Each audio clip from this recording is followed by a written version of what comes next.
Hey everybody, welcome to the channel. Michael Noland here, and tonight I've got a riddle for you. So, riddle me this, Bat fans. Which rock icon was quoted as saying the following? Alright, so I don't want to misquote this guy, so I want to read this so that you guys can get a real clear indication of where this guy is coming from, alright? What I do is a very simple thing. I tell my guys, go out there and see what everybody else is doing. Let's charge a little less. That's generally the directions. They go out and set it up. For the past 49 years, or however long we've been playing, we've pretty much been out there under market value. I've enjoyed that. It's been great for the fans. Who would you guess made that statement? If you guessed Bruce Springsteen, the boss, give yourself a batarang. Now, these are statements that were published in an interview to journalist Bryan Rolli. Now, he also stated this in that same article. This time I told him, hey, we're 73 years old. The guys are there. I want to do what everybody else is doing, my peers. So that's what happened. That's what they did. So who was Bruce talking about here? He was talking about Ticketmasters and their ilk, wasn't he? And specifically, the article gently, ever so gently, touched on the dynamic pricing structure that Ticketmaster uses. And basically what that is it is a sliding structure for seating, as well as a structure that will change as the concert gets nearer. Tickets could go up, tickets could go down, and they explain this as we charge what the market will bear. By the way, he goes on to say here, ticket buying has gotten very confusing, not just for the fans, but for the artists also. And continues with this, most of our tickets are totally affordable. And then he says, besides, scalpers will always exist. The ticket broker or someone is going to be taking that money. I'm going, hey,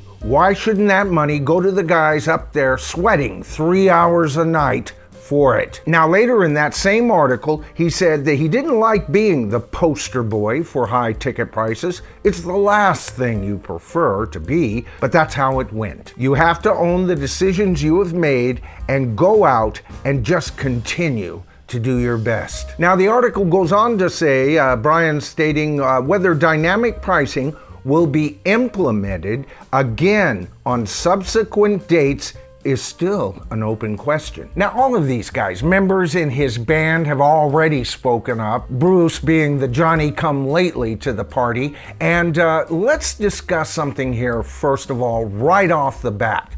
You know that guy with the long black coat, and he's got the collars turned up, and he goes, psst, come here, got something for you. I got tickets to the Springsteen concert.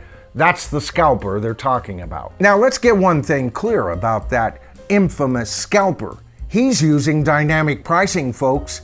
You know what he did? He went out and bought as many tickets as he could, thinking he could sell them last minute as the demand would raise. Exactly what Ticketmaster is doing. And guess what? If the demand didn't raise, he would lower his prices. It's better than going home with 2 worthless tickets. Again, exactly what Ticketmaster does. So what does that make Ticketmaster? That makes Ticketmaster and all of their ilk the new scalpers. Now, we've already discussed, it's Bruce that sets how much the band should make, and then he passes that on, and they do whatever they're going to do. To me, that's being in bed with a scalper. Now, this whole thing started off when people like me were complaining about $5,000 tickets. I mean, to me, there is absolutely no justification in the universe for a $5,000 ticket to exist in Arena Rock. But that's the past, right? And Bryan brings up a good point here. We'll have to see what subsequent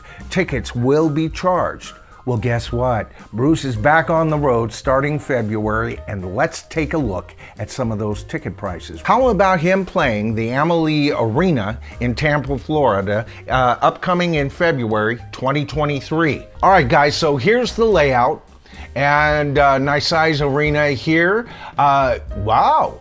Here we see the first upper level, of course, $230. That doesn't sound a hell of a lot more cheaper than it used to be. We were seeing $250 tickets last summer, so maybe 20 bucks off there.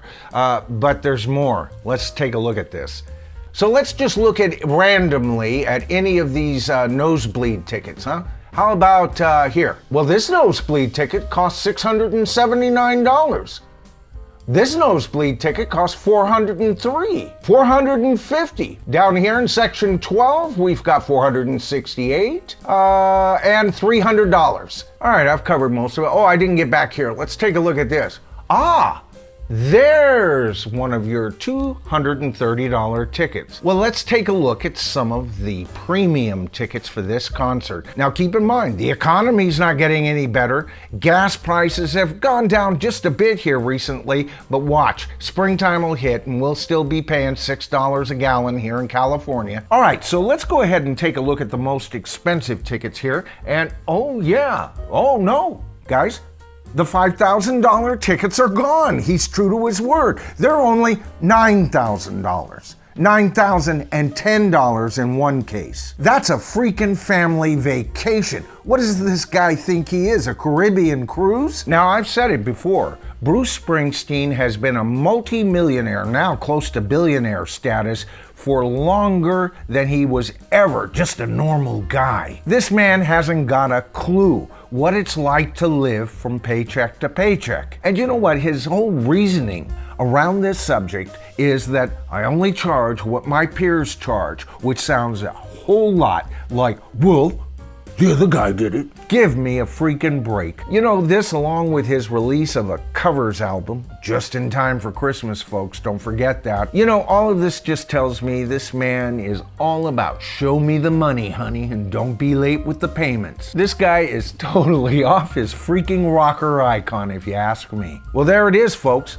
Are you personally willing to pay $250 to sit up in the nosebleeds behind the man and watch his back all night? And you know what? For those of you who are even well off enough to even contemplate getting a $9,000 ticket, would you pay that much for a 3-hour show? You know, as you guys know, I do cover what I think is wrong with modern rock and roll today, not only as a business, but as an art form, how I see the whole art form being on life support and in need of desperate help. And I've covered many times the many aspects of that. High ticket prices, bands on never-ending tours, just like Bruce. I mean, he's just taken off for Christmas. That's all he's done here, folks. And also, I've been critical of bands who tour with no original members, as well as bands who tour with no original music to offer. But here's the thing, guys.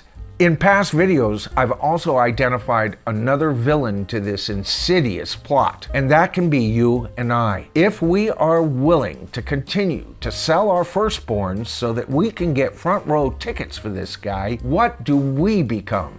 We become part of the problem. You know, the more I look at the headlines these days for these classic rock bands and artists, they are in the headlines more often for being a corporation. I mean, look what's happening with Journey and members trying to financially cut the throats of other members. I gotta do a video on Journey alone. So, my question to the tribe tonight is very basic. Are you going to see this guy? Are you going to be happy to pay $250 if that's all you can afford and be up in the nosebleeds watching this guy's back? Or are you going to be okay with paying up to $600 for nosebleed tickets? Or are you one of the very few who could actually afford a $9,000 ticket? That just blows me away. Now, if you enjoyed the video tonight, please consider giving it a thumbs up. That helps the YouTube whatchamacallit do a better job. It helps identifying the channel to a larger audience. And if you haven't joined the channel yet, it is as easy as hitting that subscribe to the tribe button, hit that top bell icon, and you'll be notified of all of my future videos on classic rock bands and artists and the problems with music today. All right, I'm already putting together my next video, and until I do, why not watch one of these? I'm Michael Nolan. This, of course, is The Bottom Line. We are the tribe, and I'll see you in my next video.